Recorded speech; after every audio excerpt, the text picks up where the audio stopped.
আলোচনা করার জন্য খেয়াল করছি অনেক বড় মাপের একজন নবী, যিনি আমাদের জাতি পিতা, যাকে আমরা বলি ইব্রাহিম আলাইহিসসালামের, যাকে ইব্রাহিম আলাইহিসসালাম বলি। ইব্রাহিম আলাইহিসসালাম সম্পর্কে আমাদের জ্ঞান ধারণা অবগত হওয়া অত্যন্ত জরুরি। আজকে লক্ষ লক্ষ মানুষ হজ করার জন্য যাচ্ছে। ইব্রাহিম আলাইহিস সালামের একটি আওয়াজ, ওয়াআযিন ফিন নাস বিল হজ্জি ইয়াতুকা রিজালান ওয়া আলা কুল্লি দামিরিন ইয়াতিনা মিন কুল্লি ফাজ্জিন আমিক। আমরা পবিত্র বাইতুল্লাহতে গিয়ে হজ করার জন্য, উমরা করার জন্য যখন যাই, ওয়াত্তাখিযু মিন মাকাম ইব্রাহিম মুসাল্লা, এখানেও ইব্রাহিম আলাইহিস সালামের পায়ের যে একটা চিহ্ন সেখানে রাখা হয়েছে। হাতিমে কাবা রয়েছে। হাতিমে কাবা মানে এখানে ইব্রাহিম আলাইহিস সালামের সন্তান ইসমাইল আলাইহিস সালামের কবরের কথা আছে। বর্তমান বাইতুল্লাহর যে একটা দৃশ্য, যাকে বাইতুল আতিক বলি আমরা, যাকে আমরা বাইতুল্লাহ শরীফ বলি, এই বাইতুল্লাহ শরীফটা নির্মাণ করা হয়েছে, নির্মাণ করেছেন আল্লাহ রাব্বুল আলামিনের নির্দেশে। কে করেছেন? ইব্রাহিম আলাইহিস সালাম তার সন্তানদেরকে নিয়ে, ইসমাইল আলাইহিস সালামকে নিয়ে এটা নির্মাণ করেছেন। এখানেও ইব্রাহিম ইসমাইলের ইতিহাস। এখানে ইন্নাস সাফা ওয়াল মারওয়াতা মিন শাআইরিল্লাহ, এটাও ইব্রাহিম আলাইহিস সালামের স্ত্রী হাজরা আলাইহিস সালামের দৌড়াদৌড়ির মাধ্যমে ইসমাইল আলাইহিস সালামের পানির পিপাসার কারণে জমজমের পানি তৈরির যে একটা ইতিহাস, জমজম কুফের যে একটা ইতিহাস, এইখানেও ইব্রাহিম আলাইহিস সালামের কাহিনী। এরপরে ইব্রাহিম আলাইহিস সালাম আসলে অনেক বড় মাপের একজন নবী ছিলেন, যাকে খলিলুল্লাহ বলা হয়। আল্লাহর খলিল, আল্লাহর বন্ধু, অনেক বড় মাপের আল্লাহর বন্ধু, অন্তরঙ্গ বন্ধু, অনেক কাছের একজন ব্যক্তি ইব্রাহিম আলাইহিস সালাম। ইব্রাহিম আলাইহিস সালামের বংশ হচ্ছে হযরত নূহ আলাইহিস সালামের এখান থেকে আসছে। নূহ আলাইহিস সালামের বংশধর থেকে ইব্রাহিম আলাইহিস সালাম। তার মায়ের দিকেও বাপের দিকেও দুটোটা ইব্রাহিম আলাইহিস সালাম, নূহ আলাইহিস সালামের বংশধর থেকে ইব্রাহিম আলাইহিস সালাম দুনিয়াতে এসেছে। ইব্রাহিম আলাইহিস সালামকে দুনিয়াতে পাঠানোর পরে আসলে অনেক বড় পরীক্ষার সম্মুখীন হয়েছিলেন। তার বাবা মূর্তি পূজারে ছিল। নমরুদের আমলে তার বাবা আজর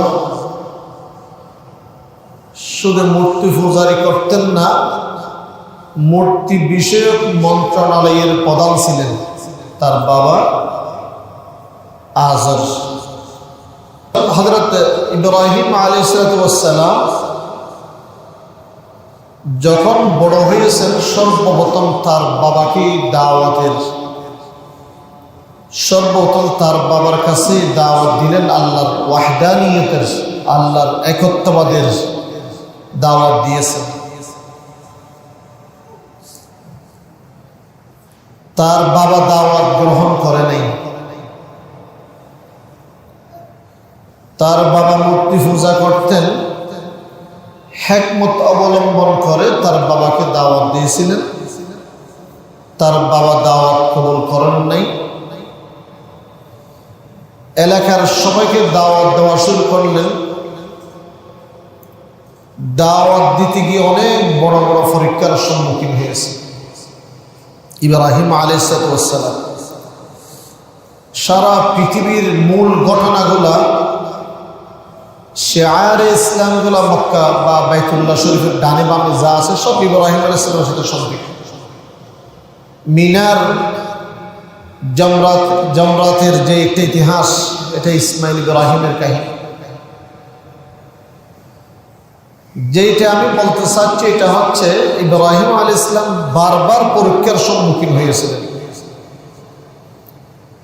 ইব্রাহিম আলাইহিস সালাম বারবার পরীক্ষার সম্মুখীন হয়েছিলেন। মানুষকে দাওয়াতের কৌশল নিয়ে মানুষকে দাওয়াত দিলেন। দাওয়াত দিতে গিয়ে এক পর্যায়ে এভাবে বসেই মানুষের সাথে আলোচনা করলেন। ফালাম্মা জান্না আলাইহিল লাইল রাআ কাওকাবা, যারা আল্লাহকে মানে না, যারা আল্লাহর একত্ববাদের বিশ্বাস করে না, যারা মূর্তি পূজা করে তাদেরকে দাওয়াত দিলেন। ফালাম্মা জান্না আলাইহিল লাইল রাআ কাওকাবা, যখন রাতে ইব্রাহিম আলাইহিস সালামকে ডেকে ফেলল, যখন রাতের আগমন হলো, যখন অন্ধকারাচ্ছন্ন হলো, তখন ইব্রাহিম আলাইহিস সালাম একটি তারকা দেখতে পেলেন। আমরা তারা দেখি না, তারা, ইব্রাহিম আলাইহিস সালাম তারকা দেখতে পেলেন। ফালাম্মা জান্না আলাইহিল লাইলু রাআ কাওকাবা, একটি তারকা দেখতে পেলেন। তাদেরকে হিকমত অবলম্বন করে এইভাবে বোঝাচ্ছে ফালাম্মা আফালা, কিছুক্ষণ পরে তারকাটাও নিভে গেল। তারকা নিভে যাওয়ার আগেই যখন তারকাটা দেখছেন, ক্বালা হাদা রব্বি, মনে হয় আমার রব এইটাই। তারকা দেখে ইব্রাহিম আলাইহিস সালাম তো তারকাকে রব বলে নাই, ওদেরকে বোঝাচ্ছে। তারকা যখন দেখলেন তখন বলছেন ক্বালা হাদা রব্বি, এটাই আমার রব মনে হয়। রব মনে হয় এটা বলার পরে ফালাম্মা আফালা, এটা তো আবার নিভে গেলেন। ক্বালা লা উহিব্বুল আফিলিন, মানে এটাই বোঝাচ্ছে রব এটা তো নিভে যাওয়ার কথা না। রব এটা তো চিরস্থায়ী, চিরঞ্জীব, এটা তো কিছুক্ষণ পর বন্ধ হয়ে যাবে। এটা তারকা তো দেখলাম, রব মনে করছিলাম, এটা তো আবার বন্ধ হয়ে গেল, নিভে গেল। ফালাম্মা আফালা ক্বালা লা উহিব্বুল আফিলিন।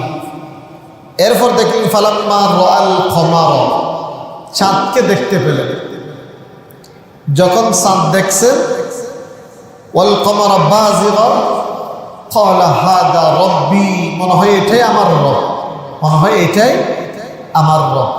ক্বালা হাদা রব্বি ফালাম্মা আফালা, কিছুক্ষণ পরে এইটাও নিভে গেল। চাঁদও তো ডুবে যায়, চাঁদ উঠে আবার ডুবে যায়। তারকা দেখা যায়, আবার তারকা চলে যায়। এভাবে তারকাকে প্রথমে খোদা মনে করছেন, আল্লাহ মনে করছেন, হাদা রব্বি।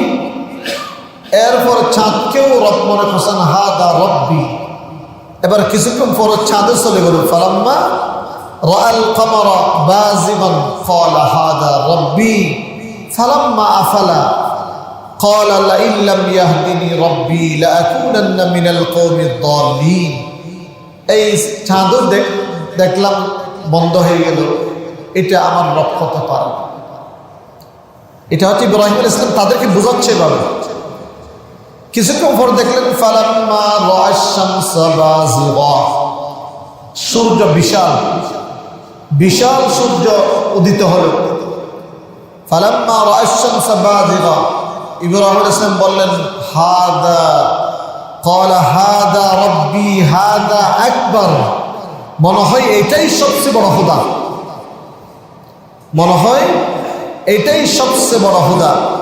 ক্বালা হাদা রব্বি হাদা আকবার ফালাম্মা আফালাত, এটাও নিভে গেল কিছুক্ষণ পর। সূর্য যখন উদিত হয়, সূর্য তো আবার অস্তমিত হয়।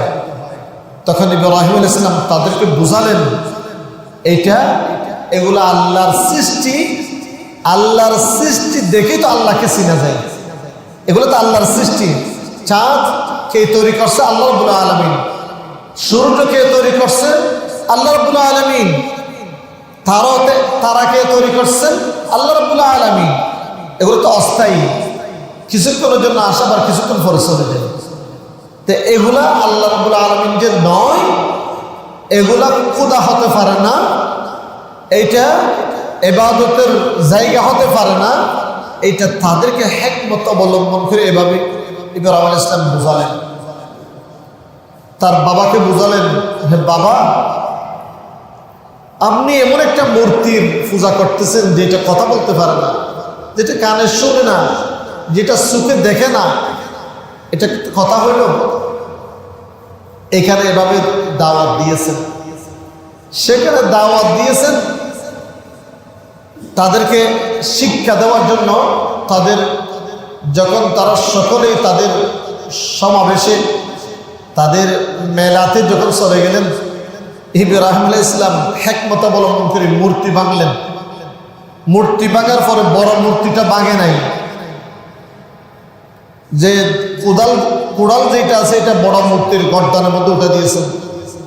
তারা মেলা থেকে এসে বললেন, এটা কে ভাঙলো?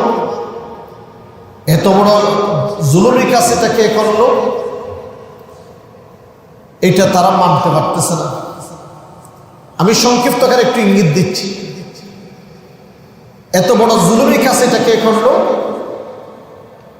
অনেকে বলতেছেন সম্ভবত এটা ইব্রাহিম নামের একটা ছেলে যুবক রয়েছে, আমরা এই মূর্তির ব্যাপারে, আমাদের মূর্তির ব্যাপারে সে কথা বলতেছে, আমরা শুনছিলাম, মনে হয় এই ছেলেটাই হতে পারে। ইব্রাহিম আলাইহিস সালামের পর নেমে এসে অনেক কঠিন বিপদ, সবাইকে ডাকলেন। তখন আমল ছিল নমরুদের আমল। নমরুদ তাকে পরিপূর্ণ একটা শাস্তি দেওয়ার জন্য উদ্যোগ নিলেন। পরিপূর্ণ শাস্তি দিবে কাকে?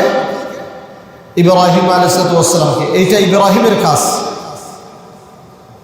ইব্রাহিম ইসলামী বাংছে, এটা ইব্রাহিমকে বড় ধরনের একটা শাস্তি দিতেই হবে। ইব্রাহিম ইসলাম দাওয়াতি কাজ করতে করতে একটা পরীক্ষার মধ্যে পড়ে গেলেন। এখন ইব্রাহিম ইসলামকে শাস্তি দেওয়ার জন্য তারা প্রস্তুত। এলাকায় ঘোষণা করলেন লাকড়ি জমা করতে, ইব্রাহিমকে শাস্তি দিতেই হবে, সে আমাদের মূর্তি এটা ভাঙছে, তা কোনো সন্দেহ নেই। ইব্রাহিম ইসলামকে আগুনে নিক্ষেপ করতে হবে। নমরুদ সিদ্ধান্ত নিলেন ইব্রাহিম আলাইহিস সালামের জন্য লাকড়ি জমা করতে হবে। 1 মাস পর্যন্ত ঘোষণা করে লাকড়ি জমা করলেন। লাকড়ি জমা করে লাকড়ির মধ্যে আগুন দিলেন। ইব্রাহিম ইসলামের কারণে লাকড়ি জমা করার সময় এলাকার অনেক অসুস্থ মানুষ করলেন, আজকে আমি যদি অসুস্থ থেকে ভালো হই, আমি কিছু লাকড়ি ওখানে দিব। মানুষ করলেন, আমি যদি অসুস্থ থেকে ভালো হই, ইব্রাহিমকে ফুড়ানোর জন্য যে লাকড়ি তলব করতেছে সরকারে, নমরুদে, এই শাসকে, ওইখানে লাকড়ি আমিও দিব। এভাবে করতে হতে লাকড়ি পরিপূর্ণ তৈরি করে নিলেন। লাকড়ির মধ্যে আগুন দিলেন। আগুনটা দাও দাও করে জ্বলতেছে, অনেক আগুন, লেলিহান, সেখানে কাছে যাওয়ার কোনো সুযোগ নেই। ইব্রাহিম আলাইহিস সালামকে সেখানে নিক্ষেপ করবে। সারা পৃথিবীবাসী, সারা পৃথিবী তাকিয়ে আছে তার দিকে। ইব্রাহিম আলাইহিস সালামকে এখন কিভাবে নিক্ষেপ করবে সেখানে তারা টেনশনে পড়ে গেলেন। ইব্রাহিম আলাইহিস সালামকে আগুনে ফেলতে পারছে না, মধ্যখানে শয়তান উপস্থিত। শয়তানের পরামর্শ দিয়েছেন, শয়তান পরামর্শ দিয়েছেন তাকে এভাবে আগুনে ফেলতে হবে। মিনজানিক বলা হয় আরবিতে, মিনজানিক খামান। আমরা বলি ওই খামানের মধ্যে, চুলির মধ্যে রেখে ইব্রাহিম ইসলামকে ওখানে নিক্ষেপ করা হয়েছে। এরপরে হযরত ইব্রাহিম আলাইহিস সালামকে আগুন নিক্ষেপ করা হলো। সারা পৃথিবীর সৃষ্টি কুল যা আছে সবাই আওয়াজ দিল, চিৎকার দিয়ে উঠল, ইয়া রব্বানা, ইয়া রব্বানা। আপনার দুস্তের, আপনার খলিলের কি অবস্থা হচ্ছে, আপনি তাকিয়ে আছেন? বা আমাদেরকে বলুন, আমরা ইব্রাহিম আলাইহিস সালামকে কিভাবে সাহায্য করতে পারি। তখন ইব্রাহিম আলাইহিস সালামকে সাহায্য করার জন্য আল্লাহ রাব্বুল আলামিন নির্দেশ দিয়েছেন, তোমাদের যার যা আছে তা নিয়ে ইব্রাহিম আলাইহিস সালামকে সাহায্য তোমরা করতে পারো। ইব্রাহিম আলাইহিস সালামের কাছে গেলেন আগুন নিয়োজিত ফেরেশতা আগুনের ফানির, হে ইব্রাহিম, আপনি যদি আমাদেরকে অনুমতি দেন ফানি দিয়ে আগুনগুলো নিভিয়ে দিব। ইব্রাহিম আলাইহিস সালাম বললেন, কোনো আগুনের নিবানোর জন্য কোনো ফানির প্রয়োজন নাই, এটা যার নিবানোর দায়িত্ব সে নিভাবে। বাতাসের ফেরেশতা গেলেন, হে ইব্রাহিম, বাতাস দিয়ে আগুন বন্ধ করে দিব আপনি যদি একটু অনুমতি দেন। বললেন, বাতাসের প্রয়োজন হবে না, আমার জন্য আল্লাহই যথেষ্ট, আল্লাহ যাই করে তাই হবে। জিবরাইল আলাইহিস সালাম বললেন, ইয়া রাব্বাল আলামিন, ইব্রাহিমের জন্য আমি কি করতে পারি? তখন ইব্রাহিম আলাইহিস সালামের কাছে গেলেন, ইব্রাহিম আলাইহিস সালামের কাছে গেলেন কে? হযরত জিবরাইল আলাইহিস সালাম। কোন সাহায্যের প্রয়োজন আছে কি? জিবরাইল আলাইহিস সালাম বলছেন ইব্রাহিম আলাইহিস সালামকে, হে ইব্রাহিম, কোন সাহায্য লাগবে কি? তখন ইব্রাহিম আলাইহিস সালাম বললেন, আল্লাহ আমাকে দেখছেন, আল্লাহ আগুন দিয়েছে, এটা আল্লাহ আমাকে দেখছেন, সুতরাং আল্লাহ আমার জন্য যথেষ্ট, আল্লাহ আমার জন্য যথেষ্ট, তুমি জিবরাইলের সাহায্যের আমার প্রয়োজন নেই। তিনি আমাকে যা করা আছে তাই করবেন, যা সাহায্য করবেন আল্লাহই করবেন, তোমার করতে হবে না, আপনাদের সাহায্যের আমার কোনো প্রয়োজন নেই। ইব্রাহিম আলাইহিস সালাম। তারপর জিবরাইল আলাইহিস সালাম বললেন, তাহলে আপনার পরওয়ারদিগারের কাছে প্রার্থনা করুন, আল্লাহর কাছে প্রার্থনা করুন,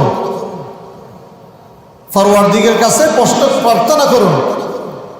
উত্তরে তিনি বললেন, আমার অবস্থা আমার পরওয়ারদিগার জানে, আমি কি প্রার্থনা করব, আমার প্রার্থনা করার কি প্রয়োজন আছে? আমার অবস্থা তো আমার পরওয়ারদিগারই জানে, আমার আল্লাহ তো আমার অবস্থা জানেন। এভাবে আল্লাহ রাব্বুল আলামিন কুলনা ইয়া নার, হে আগুন, কুনি বারদা, ঠান্ডা হয়ে যাও। এখন এখানে জিবরাইলের প্রয়োজন হয় নাই, কোন আগুনের কোন বাতাসের ফেরেশতার প্রয়োজন হয় নাই, কোন ফানির নিয়োজিত ফেরেশতার প্রয়োজন হয় নাই। সরাসরি আল্লাহ বলছেন, কুলনা ইয়া নার, হে আগুন, বারদা, শীতল হয়ে যাও। এরপর শব্দ বলছে, ওয়াসালামান আলা ইব্রাহিম। বারদান বললে তো এমনি পরিপূর্ণ ঠান্ডা হয়ে বরফ হয়ে যেত। এরপরে বারদাম ওয়াসালামান বলছে, ওয়াসালামান বলার মানে ঠান্ডা হয়ে যাবে না, ঠান্ডার মতো ঠান্ডা হবে, নাতিশীতোষ্ণ, আমার খলিল, আমার বন্ধু যাতে কোনো কষ্ট না পায়, ওয়াসালামান ঠান্ডা হবে, ঠান্ডার মতো সেখানে যাতে বসবাস করতে পারে। কুলনা ইয়া নারু কুনি বারদান ওয়া সালামান আলা ইব্রাহিম।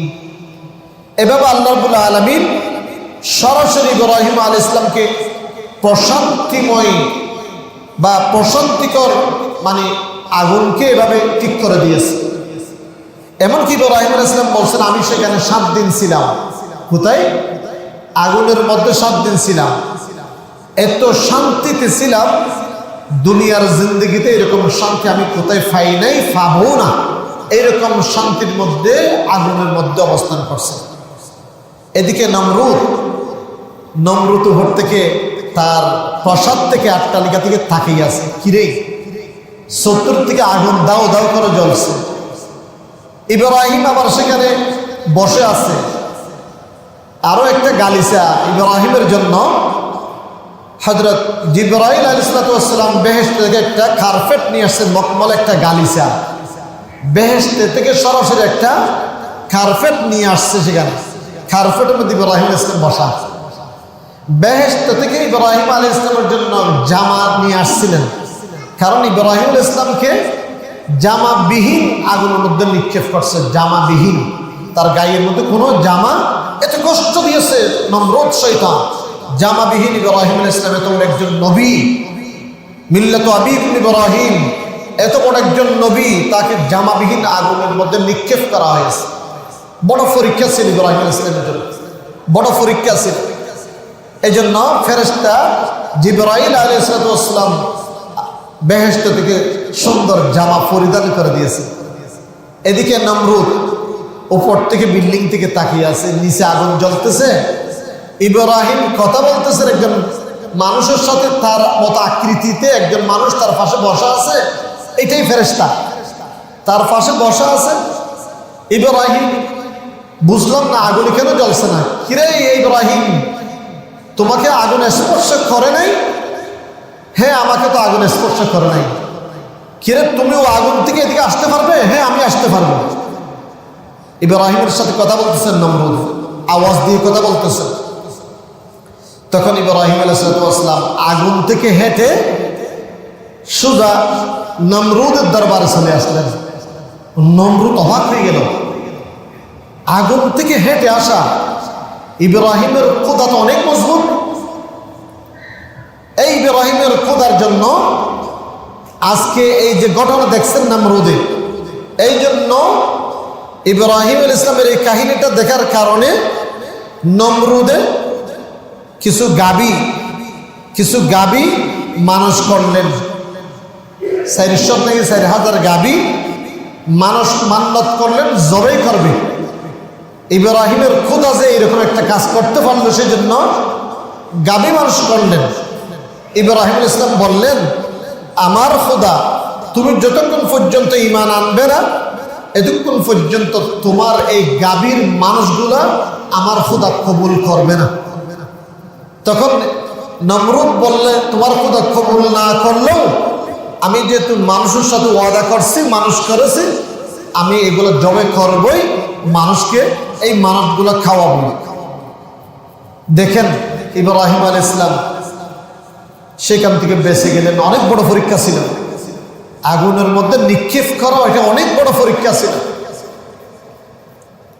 এই পরীক্ষা থেকে যখন মুক্তি পেয়েছেন, আল্লাহ বলছেন আবার যাও। আল্লাহ বলছেন আবার যাও নমরুদের কাছে দাওয়াত নিয়ে গেলেন। নমরুদ অস্বীকার করলেন। আল্লাহ বললেন, হে ইব্রাহিম, আবার যাও নমরুদের কাছে দাওয়াত নিয়ে। দ্বিতীয়বার আবার গেলেন, দাওয়াত কবুল করেন নাই।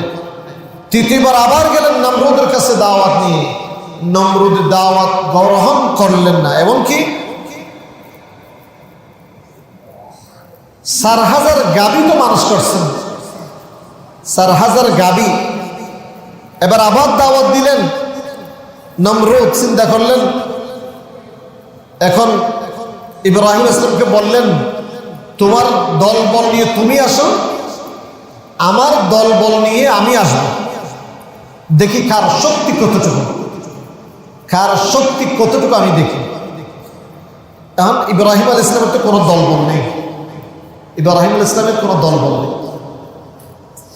তখন ইব্রাহিম আলাইহিস সালামের দল বল যেহেতু নেই, সকাল সূর্য উদিত হওয়ার পরে নমরুদ তার দল বল নিয়ে ইব্রাহিম আলাইহিস সালামের সাথে আন্দোলন করার জন্য, ইব্রাহিম আলাইহিস সালামকে চিরতরে ধ্বংস করে দেওয়ার জন্য, ইব্রাহিম আলাইহিস সালামের অস্তিত্ব নষ্ট করে দেওয়ার জন্য হাজার হাজার সৈনিক নিয়ে, মানুষ নিয়ে, তার যা আছে তা নিয়ে সূর্য উদিত হওয়ার পরে সকালে মাঠের মধ্যে চলে আসলেন।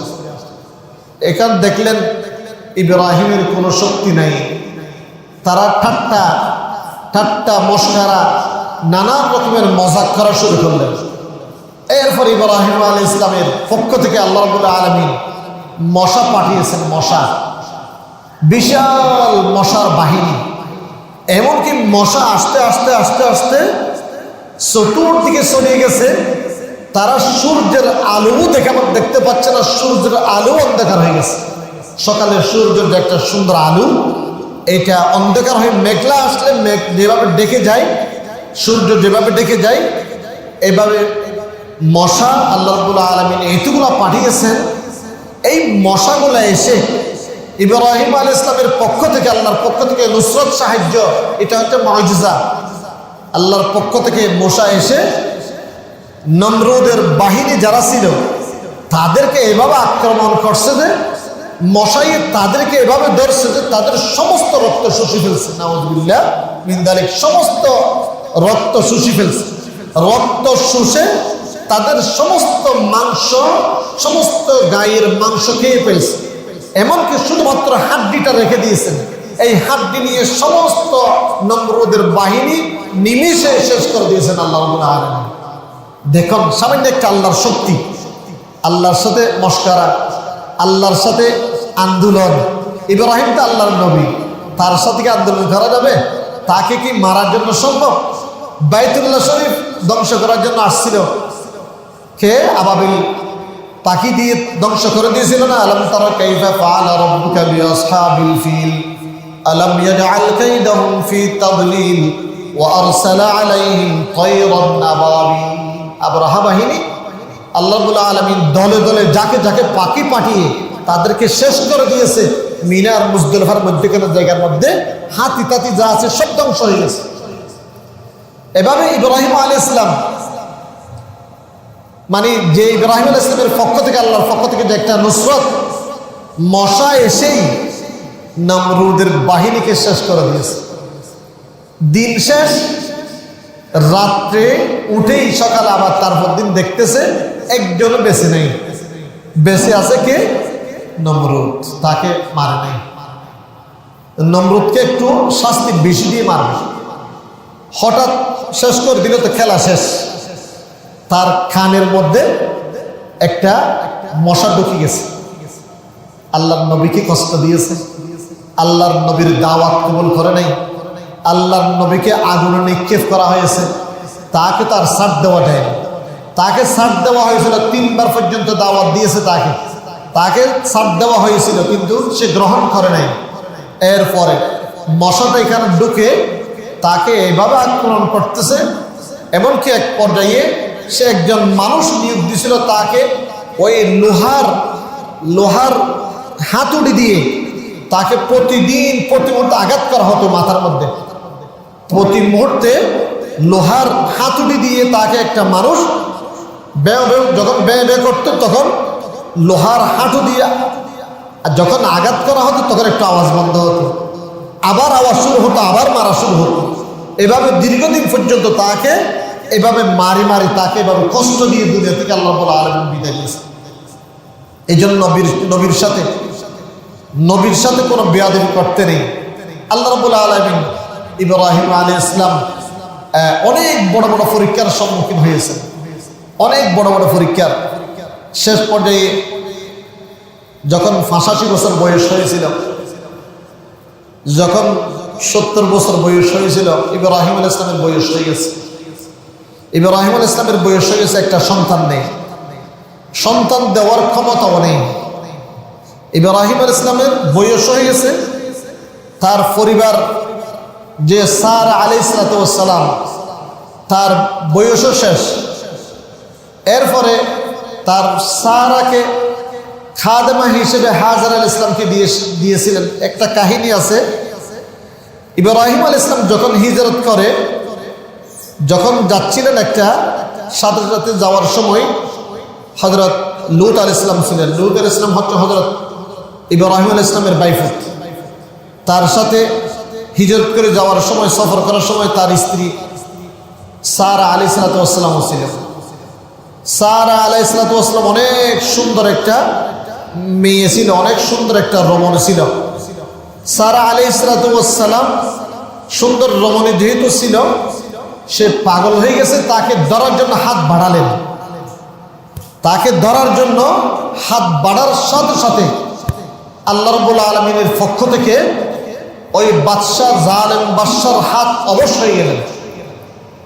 তখন জালেম বাদশার হাত যখন অবশ হয়ে গেলেন, তখন সারা আলাইহিস সালামকে বললেন, হে মহিলা, হে সারা, তুমি আমার কাছে আমার জন্য একটু দোয়া করো। আমি এইরকম খারাপ কাজ করবো না, খারাপ নিয়ত করবো না, আমি সুস্থ হয়ে যাওয়ার জন্য একটু দোয়া করো। তখন সারা আলাইহিস সালাম দোয়া করলেন, আবার সুস্থ হয়ে গেলেন। যখন আগের মতো সুস্থ হয়ে গেলেন, আবার হাত বাড়ালেন, আবার হাত বাড়ালেন, আবার হাত বাড়ানোর পরে আবার দোয়া করলেন, আবার সুস্থ হয়ে গেলেন। আবার সুস্থ হয়ে যাওয়ার পরে আবার খারাপ কাজ করার জন্য তার দিকে হাত বাড়ালেন। হাত বাড়ানোর পরে আবার তার হাত বেহুশ দুর্বল হয়ে গেল, অবশ হয়ে গেল। অবশ হয়ে যাওয়ার পরে হযরত সারা আলাইহিস সালামের এই কাহিনী দেখে ওই জালেম বাদশা যেটা আছে তার একটা শাহজাদি বা তার একটা মেয়ে ছিল, মেয়েটার নাম হচ্ছে হাজারা। এই মেয়েটাকে সারার খাদেমা হিসেবে দিলেন। সারা যেহেতু একজন বড় মাপের একজন মেয়ে, আল্লাহর কাছে যে গ্রহণযোগ্য একটা মেয়ে বুঝতে পারলেন, এটা খুশি হয়ে একটা হাদিয়া দিলেন হাজারা আলাইহিস সালাতু ওয়াস সালামকে। কার জন্য? সারা আলাইহিস সালামের খেদমত করার জন্য। এই সারা হচ্ছে সেখান থেকে সারা আলাইহিস সালামকে দ্বিতীয় বিয়ে করলেন হযরত ইব্রাহিম আলাইহিস সালাম। এবার দ্বিতীয় বিয়ে করার যেটা তখনকার কথা ছিল, দ্বিতীয় বিয়ে যেটা করবে ওইটা প্রথম বউর খেদমত করার জন্য প্রথম বউর খাদেমা হিসেবে থাকতো। এটা হচ্ছে নিয়ম। আগে যখন দ্বিতীয় বিয়ে করা হতো, দ্বিতীয় বিয়ে এটা প্রথম স্ত্রীর খাদেমা হিসেবে থাকতো। এই জন্য খাদেমা হযরত সারা আলাইহিস সালাম যেহেতু আগের স্ত্রী, সারা আলাইহিস সালামের খাদেমা হিসেবে হাজরা আলাইহিস সালাম কাজ করতেন। তখন একটা সারা একটা হাজরা দুজন এখন আল্লাহর প্রিয় হাবিব ইব্রাহিম আলাইহিস সালামের স্ত্রীর অনেক কাহিনী আছে। তখন তারা সকলে চিন্তিত, আমাদের একটা সন্তান প্রয়োজন, কিন্তু এখন সন্তান দেওয়ার ক্ষমতা তো নাই। রব্বি হাবিলি মিনাস সালিহিন, রব্বি হাবিলি মিনাস সালিহিন, আল্লাহর কাছে দোয়া করলেন, আয় আল্লাহ আমার মিরাস আমি দেওয়ার পরে আমার গোষ্ঠী ঠিক রাখার জন্য, গোষ্ঠী বাঁচিয়ে রাখার জন্য, উত্তরসূরি থাকার জন্য আমাকে সন্তান দেন, নেক সন্তান দেন। সন্তান বলে নাই, রব্বি হাবিলি মিনাস সালিহিন, আমাকে নেক সন্তান দেন। ফাবাশশারনাহু বিগুলামিন হালিম, আল্লাহ রাব্বুল আলামিন হযরত ইব্রাহিম আলাইহিস সালামের দুআর সাথে সাথে কবুল করলেন, ঘোষণা করলেন ফাবাশশারনাহু বিগুলামিন হালিম, তোমাকে একটা নেক সন্তান দেওয়া হবে। এটা হচ্ছে কোনটা? হযরত ইসমাঈল আলাইহিস সালাম। কার কাছে? হাজরা আলাইহিস সালামের গর্ভের মধ্যে। হাজরা আলাইহিস সালামের গর্ভের মধ্যে যখন সন্তান আসলেন, সারা আলাইহিস সালামের মনে কষ্ট পেয়েছেন। সারা আলাইহিস সালামের মধ্যে একটা হিংসা, স্বাভাবিক মেয়ে হিসেবে সারা আলাইহিস সালাম একটা টেনশনে পড়ে গেছে। আজকে আমার কাছে একটা গর্ভের মধ্যে কিছু আসে নাই। কিছুদিন পরে ইসমাইল আসার পরে সারার দোয়াও কবুল করলেন, তোমার জন্য একটা সন্তান দেওয়া হবে, এই সন্তানের নাম হবে ইসহাক। শুধু ইসহাক নয়, ইসহাক থেকে আরেকটা সন্তান দেওয়া হবে, এটি ইয়াকুব। হযরত ইসমাইল আলাইহিস সালামকে বললেন ইব্রাহিমকে, হে ইব্রাহিম তোমাকে ইসমাইল একটা সন্তান দেওয়া হবে। ফাবাশশারনাহু বিগুলামিন হালিম, বুড়া বয়সে ইসমাইল আলাইহিস সালামকে পেয়েছেন, বুড়া বয়সে ইসমাইল আলাইহিস সালামকে পেয়েছেন হাদিয়া হিসেবে। ফাবাশশারনাহু বিগুলামিন হালিম, আল্লাহর দরবারে কোনো বাধা নেই, আল্লাহর দরবারে রাস্তা খোলা। সন্তান দেওয়ার মালিককে আল্লাহ, সন্তান দেওয়ার মালিক আমরা, মানে স্বামীরা নয়। সন্তান দেবে কে? আল্লাহ রাব্বুল আলামিন। সন্তান হুজুররা দিতে পারে না, সন্তান তাবিজে দিতে পারে না, সন্তান ওষুধে দিতে পারে না, সন্তান একমাত্র আল্লাহ রাব্বুল আলামিন দিতে পারে। ফাবাশশারনা রব্বি হাবলি মিনাস সালিহিন, আল্লাহর কাছে যখন আমরা খুঁজবো, আল্লাহ রাব্বুল আলামিন আমাদেরকে নেক সন্তান দিবেন, নেক সন্তান দিবেন। সন্তান সন্তান তো আযাব, সন্তান তো বিপদ, নেক সন্তান রহমত, নেক সন্তান। ফাবাশশারনাহু বিগুলামিন হালিম, ইসমাইল আলাইহিস সালামকে সন্তান দিয়েছে। আবার পরীক্ষা, আবার পরীক্ষা। এখানে সারা থেকে হাজারাকে দূর রাখার জন্য, তারা যেহেতু একসাথে ফসাদ না হওয়ার জন্য কোথায় সিরিয়া থেকে আবার মক্কার দিকে নিয়ে আসলেন হাজরা আলাইহিস সালামকে আল্লাহর অর্ডারে। ইসমাইল পেয়েছেন, ইসমাইল পেয়েছেন। ফালাম্মা বালাগা মা'হুস সা'য়া ক্বালা ইয়া বুনাই, যখন ইব্রাহিম আলাইহিস সালামের আঙ্গুল ধরে, যখন সন্তান 10-12 বছর 7 বছর হয়েছে, আঙ্গুল ধরে যখন বাবার সাথে রাস্তায় যাচ্ছে, হাঁটতেছে, অনেক মজা, অনেক আনন্দের। দীর্ঘদিন পরে 70 বছর 80 বছর 90 বছরের মধ্যে 100 বছরের মধ্যে একটা সন্তান পেয়েছে, বাবার কত আনন্দ। এই মুহূর্তের মধ্যে সন্তানটা যখন আদর লাগা শুরু করছে, আবার পরীক্ষা। ফাবাশশারনাহু বিগুলামিন হালিম বলে খুশি হয়েছিল। এবার ফালাম্মা বালাগা মাহু সায়া ক্বালা ইয়া বুনাই ইন্নী আরা ফিল মানামি আন্নী আযবাহুকা ফানজুর মাযা তারা। তোমাকে জবাই করতেছি, স্বপ্ন দেখলাম। হে ইসমাইল, হে আমার সন্তান, হে আমার প্রিয় আদরের ছেলে, আমি স্বপ্ন দেখলাম তোমাকে জবাই করতেছি। তখন ইব্রাহিম আলাইহিস সালামের সন্তান ইসমাইল তো নবীর ছেলে, তো নবী হবে। নবী যেরকম মজবুত, তার সন্তান তো ছোট থাকতে মজবুত হবে। নবী যেরকম নবীওয়ালা আচরণ, তার সন্তান তো নবীওয়ালা আচরণ হবে। আল্লাহু আকবার, কেমন কথা! বাবা বলতেছে, আমি স্বপ্ন দেখলাম তোমাকে জবাই করতেছি। ইন্নী আরাকা ফিল মানামি আন্নী আযবাহুকা ফানজুর মাযা তারা। হে সন্তান, তুমি বলো এবার কি করতে পারেন? ক্বালা ইসমাঈল আলাইহিস সালাম বলতেছেন, ক্বালা ইয়া আবাতি ইফআল মা তু'মার। হে আমার বাবা, তোমার যা মন চায় তা তুমি করতে পারবে। ইন্নী আরা ফিল মানামি আন্নী আযবাহুকা ফানজুর মাযা তারা। ক্বালা ইয়া আবাতি ইফআল মা তু'মার সাতাজিদুনি ইনশাআল্লাহু মিনাস সাবিরিন। সাতাজিদুনি ইনশাআল্লাহু মিনাস সাবিরিন। আমাকে বাবা, আমাকে সবরকারীদের মধ্যে থেকে পাবে। ফালাম্মা আসলামা, বাবা এক হয়ে গেলেন, সন্তান এক হয়ে গেলেন। ফালাম্মা আসলামা ওয়াতাল্লাহু লিল জাবিন। এভাবে নয়, এভাবে নিচের দিকে তাকিয়ে, নিচের দিকে উপর করে ইব্রাহিম আলাইহিস সালাম ইসমাঈল আলাইহিস সালামকে এভাবে শোয়ালেন, এরপর জবাই করলেন। ফালাম্মা আসলামা ওয়াসাল্লাহু লিল জাবিন ওয়া নাদাইনাহু ইয়া ইব্রাহিম। ইব্রাহিম আলাইহিস সালাম আল্লাহর পক্ষ থেকে আওয়াজ হলো, ইয়া ইব্রাহিম قد صدقت الرؤيا। তুমি স্বপ্ন যেটা দেখছো এটা বাস্তবায়ন হয়েছে, এটা সত্য স্বপ্ন দেখছো, তুমি বাস্তবায়ন করছো। قد صدقت الرؤيا إنا كذلك نجزي المحسنين। তোমাকে মুহসিনিনদের মধ্যে রাখা হবে, তুমি প্রতিদান পাবে। তোমার সত্য পরিপূর্ণ হয়েছে, তোমার স্বপ্ন পরিপূর্ণ হয়েছে। إنا كذلك نجزي المحسنين ইন্না হাযা লাহুল বালাউল মুবিন। তোমার জন্য বিশাল একটা পরীক্ষা ছিল, তুমি পরীক্ষার মধ্যে কি হয়েছো? উত্তীর্ণ হয়েছো। তোমাকে জবাই করতে হবে না, তোমাকে জবাই না করি বেহেশতের মধ্যে তোমার জন্য একটা দুম্বা ফাটানো হবে, সেই দুম্বাটাই তোমার জবাই করতে হবে, ইসমাঈলকে জবাই করতে হবে না। ফালাম্মা আসলামা ওয়াতাল্লাহু লিল জাবিন ওয়া নাদাইনাহু ইয়া ইব্রাহিম قد صدقت الرؤيا إنا كذلك نجزي المحسنين إن هذا لهو البلاء المبين وفديناه بذبح عظيم। ইব্রাহিম আলাইহিস সালাম অনেক বড় পরীক্ষার সম্মুখীন হয়েছে, হালকা পরীক্ষা নয়, অনেক বড় পরীক্ষা। তার জিন্দেগি গিয়েছে পরীক্ষার মধ্যে। আল্লাহ রাব্বুল আলামিন যাকে বেশি মহব্বত করেন তাকে বড় ধরনের পরীক্ষা করেন, যাকে বেশি মহব্বত করে তাকে বেশি পরীক্ষা করে। আমার সাথে সম্পর্ক কতটুকু সহ্য করতে পারে দেখি। ইব্রাহিম আলাইহিস সালামের এই জিনিসটা, পরীক্ষাটা, শয়তান তো চতুর্দিকে লাগা। মক্কা থেকে যখন কোথায় নিয়ে যাচ্ছে, মিনার দিকে যখন তরিকুল মশাদ থেকে যখন নিয়ে যাচ্ছে, তরিকুল মশাদ হেঁটে হেঁটে যখন মিনাতে নিয়ে যাচ্ছে, মাহবাসুল জিন একটা জায়গা আছে, সেখানে শয়তানে ধোঁকা দিলেন, এই ইসমাইল তোমাকে কোথায় নিয়ে যাচ্ছে? দাও, জবাই করার জন্য, তোমাকে জবাই করার জন্য নিয়ে যাওয়া হচ্ছে। এভাবে সব মিলে হযরত ইব্রাহিম আলাইহিস সালাম বড় ধরনের পরীক্ষার সম্মুখীন হয়েছিলেন। প্রত্যেক পরীক্ষার মধ্যে কামিয়াব হয়েছে। হজের মৌসুম আসলে, আইয়ামে হজে আসলে মানুষের লব্বাইক আল্লাহুম্মা লব্বাইক বলতেছে, মানুষকে লব্বাইক লা শারীকা লাক লব্বাইক ইন্নাল হামদা ওয়ান নি'মাতা লাকা ওয়াল মুলক লা শারীকা লাক। যত রকমের ইব্রাহিম আলাইহিস সালামের কথা আছে, সব কথার মধ্যে দাওয়াতের কাজ, সব কথার মধ্যে দ্বীনের কাজ, সব কথার মধ্যে শিরক থেকে হেফাজতের কথা, সব কথা থেকে মানে ইন্না শিরকা লাযুলমুন আযীম, ইন্নাল্লাহা লা ইয়াগফিরু আন ইউশরাকা বিহি। আল্লাহ রাব্বুল আলামিন প্রত্যেকটা গুনাহ ক্ষমা করবেন, শিরক গুনাহ ক্ষমা করবেন না।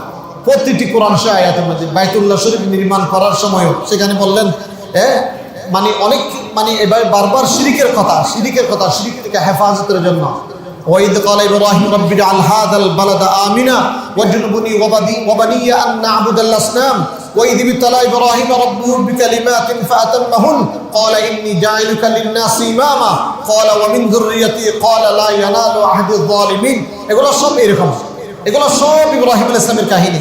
এই হজের মৌসুম আসছে, প্রত্যেকের ঘরের মধ্যে গিয়ে বা মোবাইল না দেখে ইব্রাহিম আলাইহিস সালামের সুন্দর কাহিনীগুলা, গল্পগুলা, এগুলা পড়বেন, এখান থেকে শিক্ষা নেবেন, এগুলা দেখে আমল করবেন। সকলে কুরবানি করার জন্য, ইব্রাহিম আলাইহিস সালামের সুন্নত পালন করার জন্য এখন থেকে প্রস্তুতি গ্রহণ করবেন। হুজুর আমার টাকা নাই, এইটা কথা কি বলবো? আমার টাকা নেই, আগে থেকে বলার উদ্দেশ্য হচ্ছে পরিপূর্ণ প্রস্তুতি গ্রহণ করতে হবে। ইব্রাহিম আলাইহিস সালামের একটা সুন্নাত, আমার টাকা নেই, আমি কুরবানি করবো না, কুরবানি আমার উপর ফরজ হয় নাই, আমি কিভাবে করবো? টাকা নেই। একটা বিয়ার মধ্যে যাইলে তো আপনার 10,000 টাকা এমনি যায়। একটা বিয়ার মধ্যে আত্মীয় স্বজন বিয়ার মধ্যে হাদিয়া দিলে তো 20,000 টাকা এমনি হাদিয়া দিতে হয়। শালীর বিয়ার মধ্যে তো এমনি 20,000 টাকা হাদিয়া দিতে হয়, গিফট করতে হয়।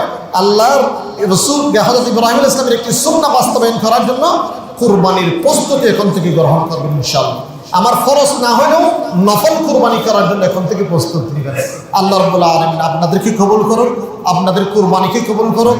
হজ্জে বাইতুল্লাহ করার জন্য সবাই দোয়া করুন, হজ্জে বাইতুল্লাহকে কবুল করুন। ইব্রাহিম আলাইহিস সালামের যে পরীক্ষা, মূল পরীক্ষা হচ্ছে উনি কাজ করছেন দাওয়াতি কাজ। আমরা কি দাওয়াতি কাজ করি? একজন মানুষকে মসজিদ আনতে আমাদের কষ্ট হয়ে যায়, ভাই আসেন না, নামাজের সময় হয়েছে, নামাজ পড়তে যায়, মুখ খুলি মানুষের কষ্ট হয়ে যায়, একটু আসুন নামাজ পড়ি, এই কথাটা আমরা বলি। অথচ আল্লাহ রসুলের জিন্দেগি গিয়েছে নামাজ পড়ার জন্য, আল্লাহ রসুলের জীবন গিয়েছে নামাজের দিকে আসেন, আল্লাহর দিকে আসেন, মসজিদে দিকে আসেন, এভাবে করেন, আল্লাহর কথা মানেন, এইটাই আমরা কিন্তু বলি না। আমরাও আল্লাহ রসুলের উম্মত হিসেবে হযরত ইব্রাহিম আলাইহিস সালামের উত্তর, আমরা ইব্রাহিম আলাইহিস সালাম আর আমাদের জাতীয় পিতা, ওনার ইব্রাহিম আলাইহিস সালামের দিকে তাকিয়ে আদম আলাইহিস সালাম থেকে নিয়ে সমস্ত নবীদের একই মিশন ছিল, দাওয়াতি মিশন। আমরাও দাওয়াতি কাজ করব ইনশাআল্লাহ।